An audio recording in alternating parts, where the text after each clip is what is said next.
cheaper and everyone will be covered and no one will ever die and it'll be out in 2 weeks. We're going to have fantastic health care. We have a great plan coming out. It's just about completed now. Within 2 weeks. 3 weeks? 4 weeks? 2 weeks? It might be Sunday, but it's going to be very soon. And I asked them a question today, and I'm sure if you're of the type of person who just always hates the one team and loves what the other one does, they asked them a question about the crash.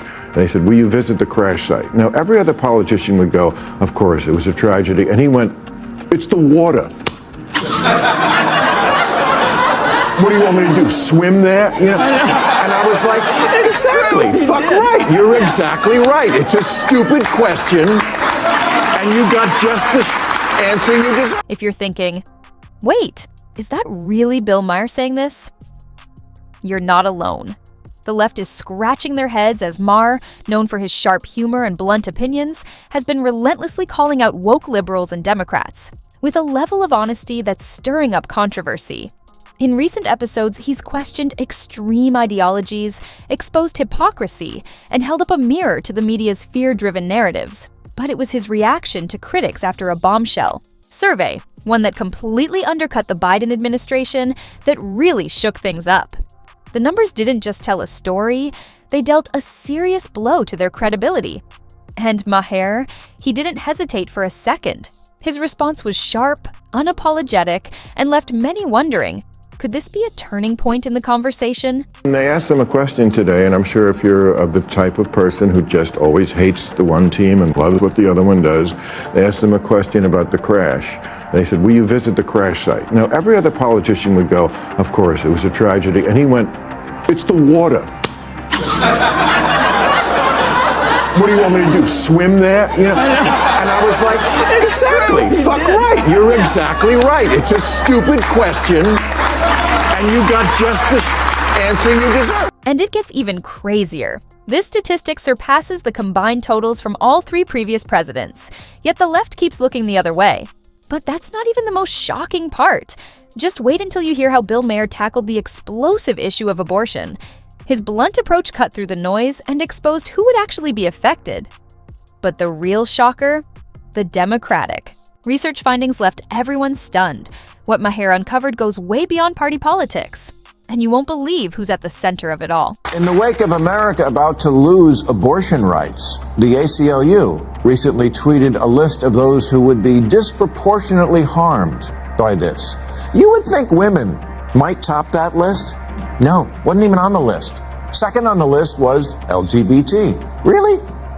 Abortion rights affects gay and trans people more than, breeders? Despite the mess they've created in this country, they're now pushing an agenda that pressures everyone to identify as LGBTQ+. And excuse me for not being politically correct, but last time I checked, there were only 2 genders. This isn't about inclusivity, it's about control. And more people are finally starting to speak up and call it out. And down over time, the LGBT population of America seems to be roughly doubling every generation. According to a recent Gallup poll, less than 1% of Americans born before 1946, that's Joe Biden's generation, identify that way. 2.6% of boomers do, 4.2% of Gen X, 10.5% of millennials, and 20.8% of Gen Z. Which means if we follow this trajectory, we will all be gay in 2054. It might sound like a joke, but it's anything but. With their hidden agenda and endless funding, it's clear they've been steering things in this direction for a while. But Bill Maher didn't just call them out, he gave them a brutal lesson in self-reflection. After years of siding with Democrats, it looks like common sense is finally taking the wheel for him. Maybe it's time he officially joined the movement that's making sense to the rest of the country. Is wokeness the main reason for the fires? Of course not. But it's also not wrong to associate some of the unforced errors our government made with the things normies see as hallmarks of uber-progressive politics. Questionable budget priorities, high taxes that get you nothing, making everything about identity politics, virtue signaling overseas instead of tending to the nuts and bolts at home. Cali has no shortage of safety commissions and agencies and bureaucrats and regulators, and of course, sign language interpreters who communicate with their face.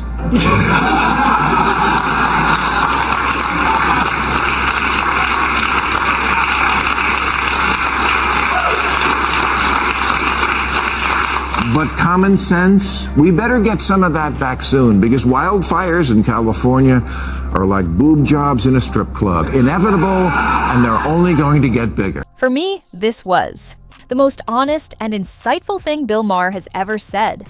But that was just the calm before the storm. A few days ago, Maher dropped his biggest truth bomb yet. So blunt and undeniable that even the left, who've ignored reality for years, couldn't look away. Good news is, our fire chief is a lesbian. Crowley's official bio says Chief Crowley leads a diverse department, creating, supporting, and promoting a culture that values diversity, inclusion, and equity while striving to meet and exceed the expectations of the communities. Well, you didn't exceed my expectations,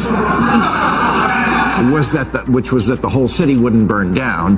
But it's telling that diversity is mentioned twice before we get to while striving to meet expectations. Now, can you do two things at once? Yes.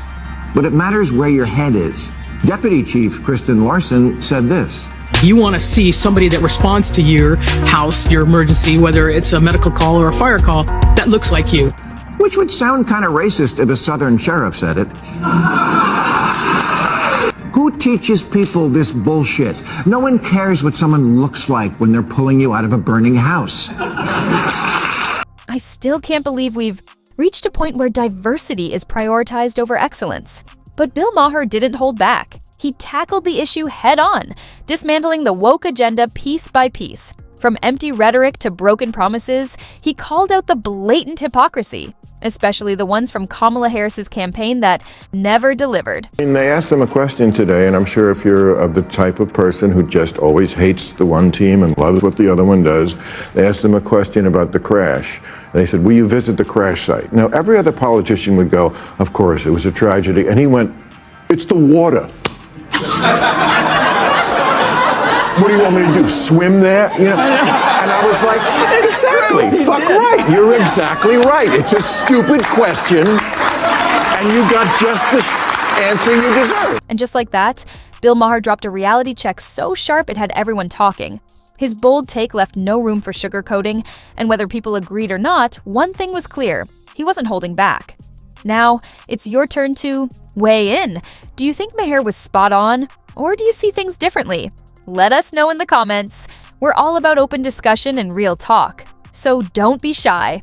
Your opinion matters. And if you enjoy unfiltered conversations and honest takes, make sure to hit that like button and subscribe. Stay informed, stay engaged, and don't miss out. Click here to watch our latest video.